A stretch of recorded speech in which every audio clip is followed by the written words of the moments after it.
All right, so just working on some putting tonight.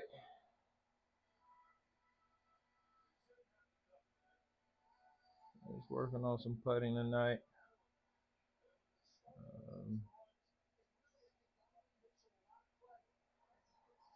Thanks for watching. Abner Davis, the golf and finance guy, using GS Pro Challenge putting. This actually keeps track of score, and I try to do this as often as possible. Work on my putting.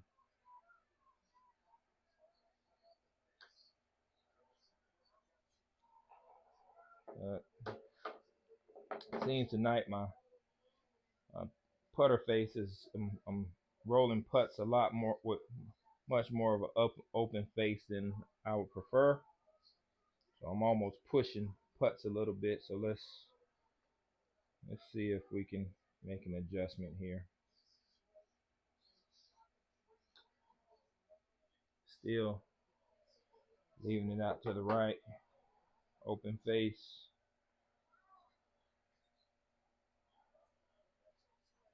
I'm gonna try to square this up.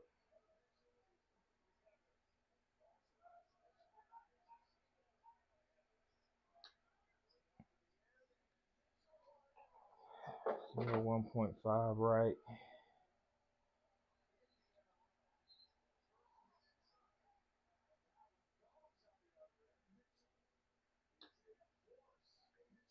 So this is a Bushnell Launch Monitor Pro that we're using. Got this set up. I started out with the Rapsodo MLM2 Pro. Challenge that I had with that was it just took forever to get it set up. You know, connecting it to Wi-Fi and all of these other things. I got it when it first came, when it first launched. So obviously there was still in this very early stage. I'm not sure how well it's going now.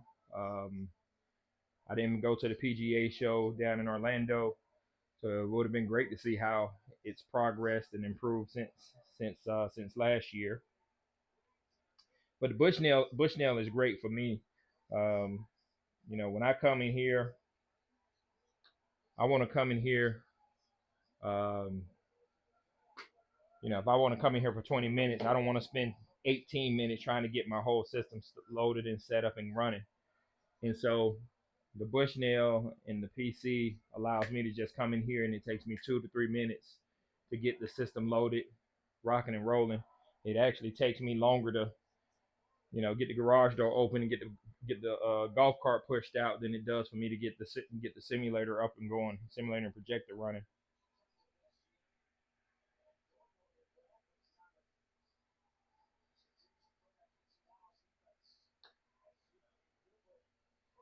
Yeah. So something we talk about a lot, and obviously, um, there's a lot of us, you know, want to experience, you know, scratch golf. We love this game. We want to get better. We want to improve. However, the challenge is, number one, we don't have enough time, or we don't have all of the resources.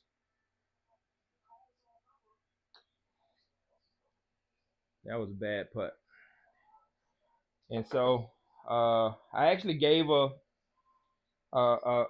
practice regimen, provided a practice regimen, built some of my other socials, and I'll provide it on the screen or in the link to this video when we're done. But it's the practice regimen really shows how within 3 to 4 days a week, if you had the ability to practice 3 or 4 days a week and play one round a week, how you could literally improve your game um, down to a single digit handicap golfer if you're in your 20s or in your teens now, or even if you're in the low teens or high single digits, how you can become a scratch golfer in within the next 12 months. And it's really practicing the right things and improving improving in the fundamentals that matter. Um, and so part of that workout regimen is, number one, Number one, being execution focused and not activity focused. What do I mean by that? Um, like step one of that practice session, I know everybody goes to the golf course when they're going to practice. They go to the pro shop, they get a bucket of balls, and they go to the range. They go hit balls first, and then putt last, chip and putt last if they do any chipping and putting at all. And in my opinion, in my experience, that's completely backwards, right? So uh, when I first came to the game of golf, I did it the same way you guys did it, and I became a scratch golfer. I was shooting par within my first 12 months. I think I broke par in the first 9 months of playing golf. However, I did it the hard way, right? I wasn't consistently shooting par because the worst part of my game was from 100 yards and in. Yes, I was long off the tee. So I think I was hitting my 9-iron like 170 and things of that nature. My drive was carrying like 315, 320 just at a three-quarter swing. So I had a lot of flexibility. I was just coming off of, I was still very athletic. I wasn't as overweight as I am now. I think I was 220 but maybe like 13% body fat. So I was really, really fit. And so, uh, I utilized, my distance made up for a lot of shortcomings in my short game. And I didn't realize it enough. I didn't realize it enough in time. Because I had a back injury, and that pretty much brought everything to a halt. I stopped trying to chase tournaments and things of that nature after that back injury because I just couldn't. I had to take 4 or 5 years off from golf. However, if you decide to make a shift, a change, you want to get better and you want to commit to it, even if it's just one day a week that you're getting out to practice. If you practice this regiment, you implement this regiment, it will literally change your game. It will change your game. Now, the regiment takes about 2 to 3 hours of practice. It will take up about 2 to 3 hours on your practice day. So if you're not going to the range for 2 or 3 hours, you won't be able to complete the full regiment. But any parts of it is going to help you anyway. So, part one is making 100 putts from 3 feet. And what that entails is, I know I see a lot of people going to the golf course, going to the putting green, and they just drop some balls, and then they'll just randomly roll putts to different holes, or putt like they're out on the golf course putting to different distances, but they're not confirming the fundamentals before they go out and do anything, right? Or while they're up there practicing, it's almost like they're just wasting time just putting around the greens. And I get it. I used to do it too, but again, if you want to improve, we have to be a lot more intentional. And there's nothing wrong with that just before you start your round, like I do it, like before I tee off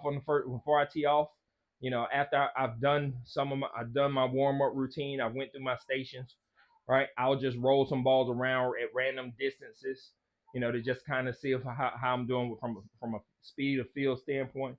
But the first workout in this regiment is making 100 putts from 3 feet, right? So typically what you're going to need, obviously you're going to need a bag of some tees. You're going to need 10 golf balls if you want to if you want to save yourself some time.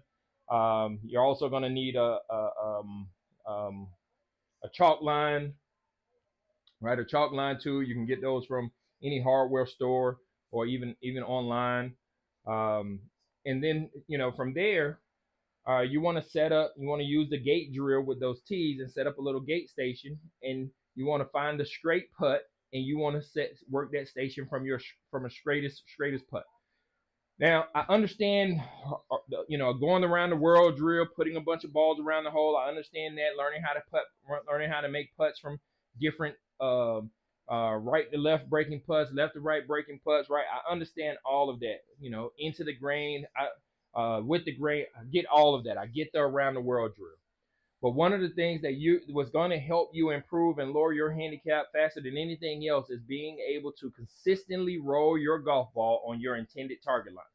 And without setting up a station or a chalk line, you have absolutely no idea whether or not you're consistently rolling your ball on your intended target line.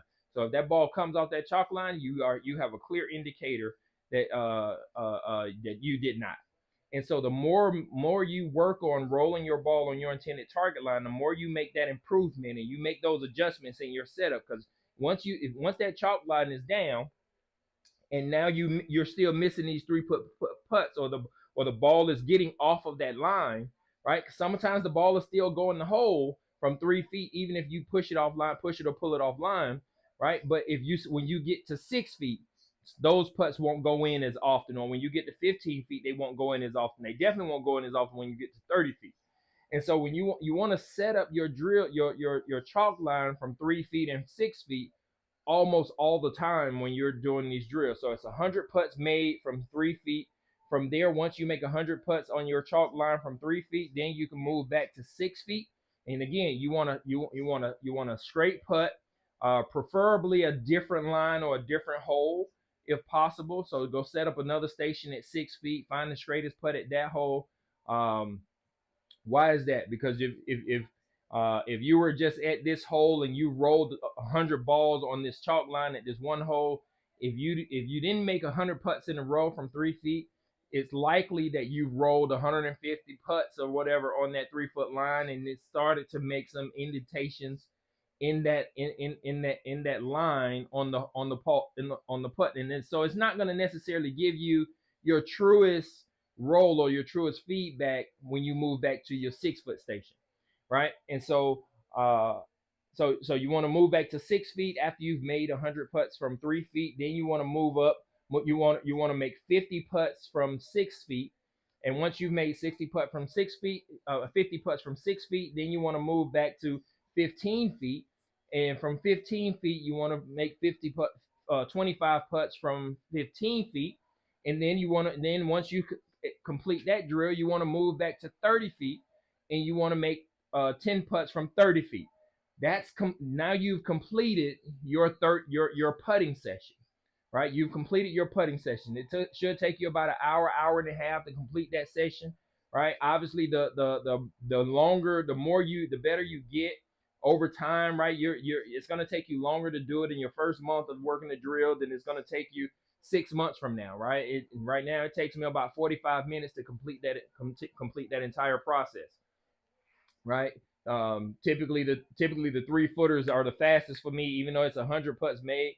I've been doing it for so long. Now I'm to the point to where I'll roll the first 50 in a row with both hands, then I'll do 25 in a row with my right hand, and then 25 in a row with just my left hand only. So I'll make 100 putts, and so I'll kind of switch it up like that, just to kind of make it more difficult for me to better train myself and with in pretty much. The other thing is, once you're done with putting, you can go over to chipping, and chipping is going to be very similar, right? You're going to pace off. You're going to have those same 10 balls. I don't chip with range balls. I usually chip. I have my shag bag, and I chip with my 10 balls, right? I chip with the same balls that I play with, which are Pro V1s. And so I chip with those balls, and I would recommend that you do the same. Chip with the same balls that you play with. Why? Because you're going to get a better idea of a feel. So you take those old balls that you've already played around with, and you stick those in your shag bag. You just need 10 balls. Putting wise, I tend to not practice putting with balls that have been hit with a golf club, with a wedge or an iron. So I usually keep three sleeves of balls in my golf cart, 3 brand new sleeves of Pro V1s that is just specifically for when I practice putting, and that's all those golf balls are for. What else? So back to chipping. So with chipping, you're gonna chip 100. You're gonna chip 100 chips from 15 feet, from 15 yards away. So you pace off 15 yards. You're gonna chip 100 balls in 100 times. You're gonna chip that ball inside a 3 foot circle, right? From 15 feet. From there, you're going to move back to 30 feet, and then now you're going to chip 50 balls inside a 6 foot circle. From there, you're going to move back to 50 yards, right? You're going to go from 15 yards to 30 yards to 50 yards, right? From there, you want to go 10 foot circles, right? At 50 yards, you want to be at 10 feet. Then you're going to back up to 75 yards. So you got 100 inside from 15 yards, 50 from 30 yards, um, uh, um, 25 from 50, 15, 30, 50. Yeah, 100 putts to 3 feet from 15 yards, 50 chips, 100 chips from 15 yards inside 3 feet, 50 chips from 30 yards inside 6 feet, um, 25 chips from 50 yards inside 10 feet, and then you want to get 10 chips from 75 yards, from 75 or 100 yards inside 20 feet. If you work that drill, the better you get, you can shrink that down to 10. I'm sorry, not 20 feet, 10 feet. Sorry, right? So 10 feet is the biggest circle you want to work with. And so you work that drill, and you make that a part of your practice session. And I promise you, in 3 months, 90 days time, you'll see the results in your score, your ability to lower scores, because the short game is the most important part of scoring in golf. Here's why. There's 18 holes on the golf course, so you got 18 tee shots. Let's assume that you're a middle to 18 handicap, so you've probably you're probably lost 2 or 3 balls off the tee, maybe even 5 or 6. So let's assume five strokes added to those tee shots. So we're at 23 to 25 strokes there. You got 18, another 14 approach shots. Obviously not including the par threes. Those are included in the tee shots, right? So another 14 approach shots. So we're now somewhere around 38 to 40 shots, and you've missed the green on almost all of these greens. So now we got 18 to 20 chips. So now you're talking about 60 strokes, and then you got 35 to 40 putts, 35 to maybe 30, somewhere between 35 and 45 putts. So now you're shooting in the 90s, because you got 35 to 45, 40 to 45 putts in your round, where if you get better at putting, so you bring those putts down to 31 to 36 per round, right? And then you bring those chips down from 18 chips around to maybe 10 chips around, right? So now you just eliminated another 8 strokes off of your golf score, right? And some of those approach shots, instead of missing all the greens, now you start hitting greens, because your ball striking has improved, because you have been working this drill from 15, 30, 50, 75, and 100. So you've improved your ball striking, and then you've eliminated a lot of those penalties off the tee box, because your ball striking has gotten better. So now you're not hitting the ball in the trouble, or you may even be choosing a different club now at the tee box that puts you in the fairway, because now you can trust that, okay, all I need to do is get my second shot in somewhere inside 100 yards, and I now know that I can hit that shot around 10 feet or close to it, or at least on the green. And now you can 1 putt or 2 putt to save par or bogey, and so that the handicap starts dropping dramatically. And so, but it is a session, it is a practice session that will help you improve your game, but you got to be disciplined enough to stick to it. Got to be disciplined enough to stick to it. I guess I was talking too long.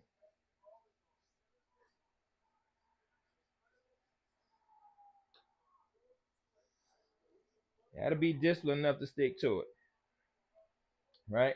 And so I'm looking at the Bushnell here, using it as I should, and I'm working on putting. And so that last putt was zero. My putter face was 0.4 degrees to the right, which means open. My ball speed was 4.6 miles per hour. And so I want to try to get that closer to 0.0. And that was even worse. That was 1.8, but the ball speed matched, which means my tempo is consistent. And we want to find some consistencies in our setup and in our golf game. That was 1.3. So that was still open. So that putt had a little bit more speed on it. That putt lips out on the corner.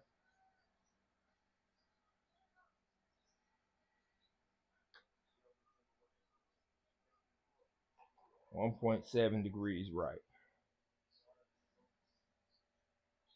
Yeah. Maybe I had the ball too far forward.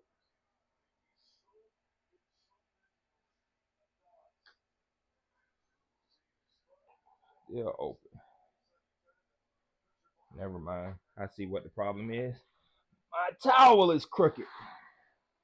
And so I'm actually aiming right. My towel is crooked. Well, let's fix my towel. I'm setting up to it, pointing right. Let's see. Whew.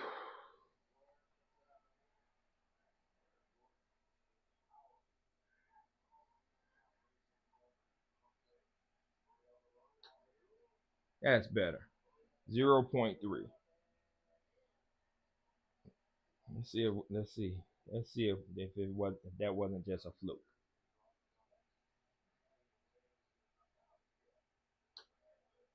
0.0 was not a fluke.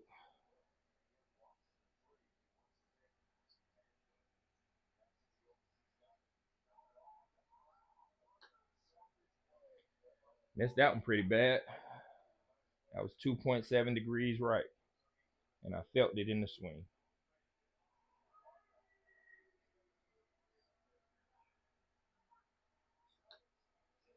0.0. Yep, I was at 2.7 degrees right. I was breathing. I was actually inhaling at the same time I was making my stroke, which is not a good thing.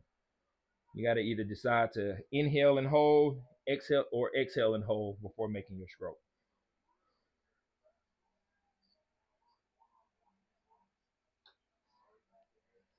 And I'm typically an exhale and hold. I want to try to get as much air out of my diaphragm before I make this stroke. 931. I think we can we can make 10 in a row now. I think we can make 10 in a row now.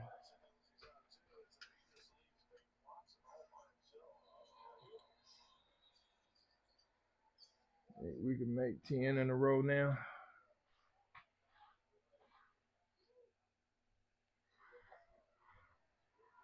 I think we can make 10 in a row now.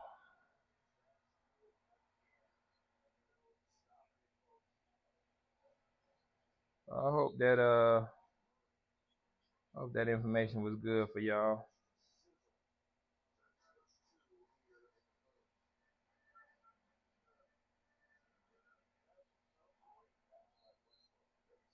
Hope that information was good and helpful.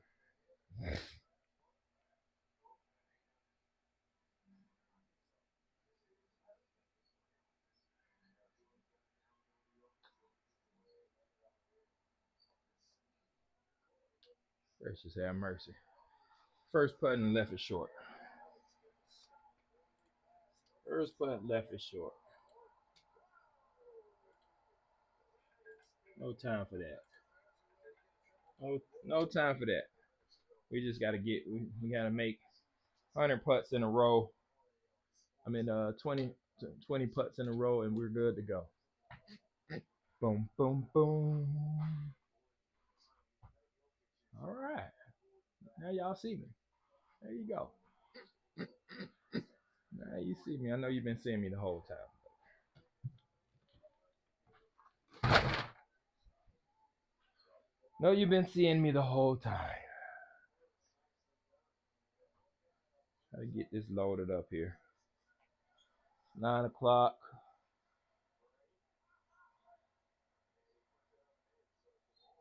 9 o'clock. 9 o'clock.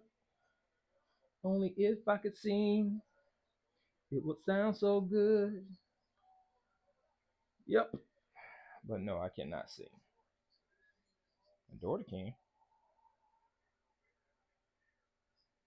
So we have our superintendent's revenge tomorrow, and I'm wondering how difficult they're going to set the golf course up tomorrow.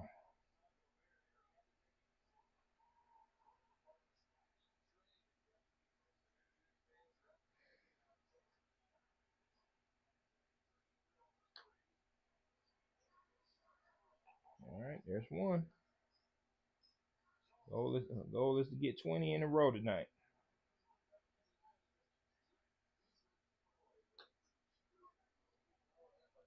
There's two.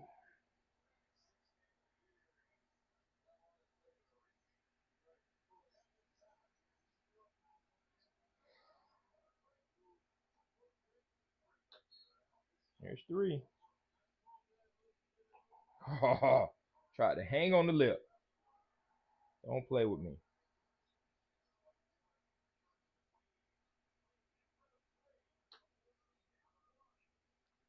Oh, I got away with that one. The putter face was wide open, 1.9 degrees open. Gracious have mercy. Come on, guy.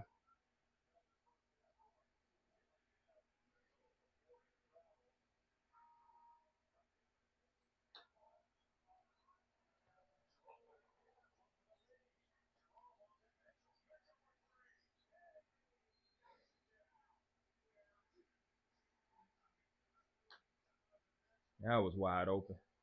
Thankfully, the speed was right. Thankfully, I didn't blister it.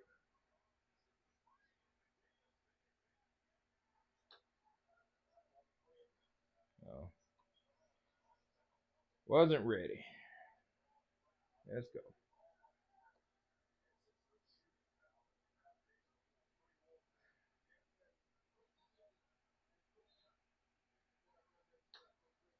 They gonna get there. Got it there.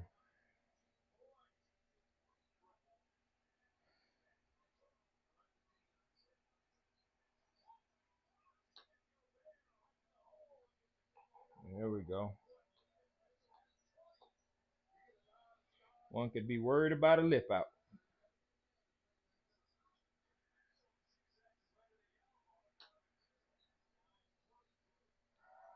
Misread.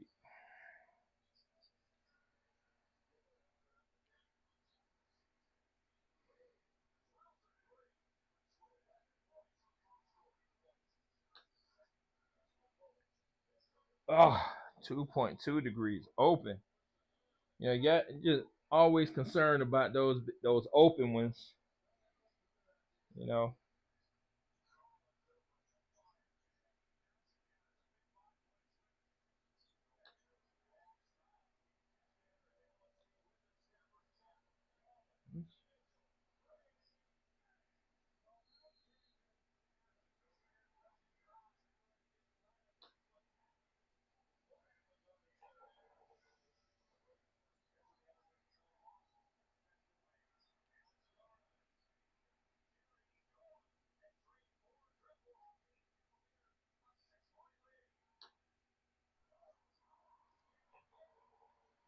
All right, all right, all right.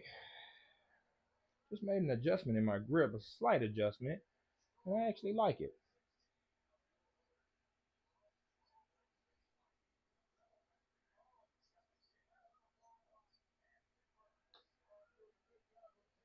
I actually like it.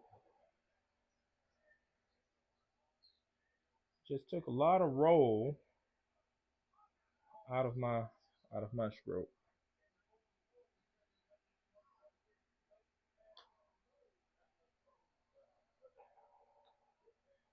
It's just getting. I just all I did was got this thumb, moved this thumb from here to here.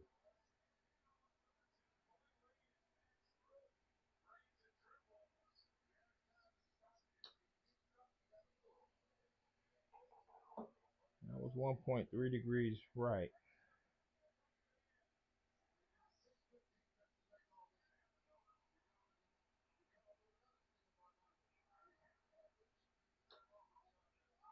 0.4 degrees right. But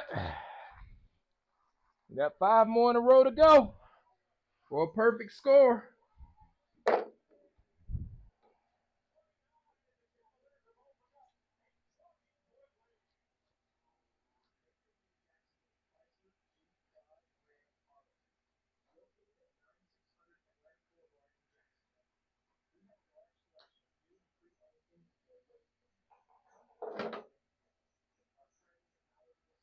Let's go.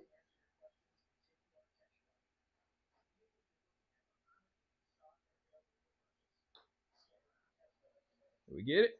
We did. Let's keep going. Chasing perfect score.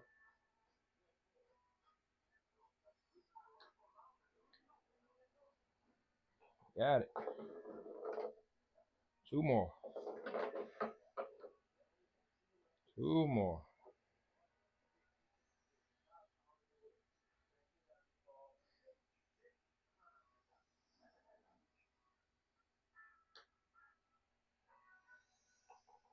I was going to say, you better not lip out.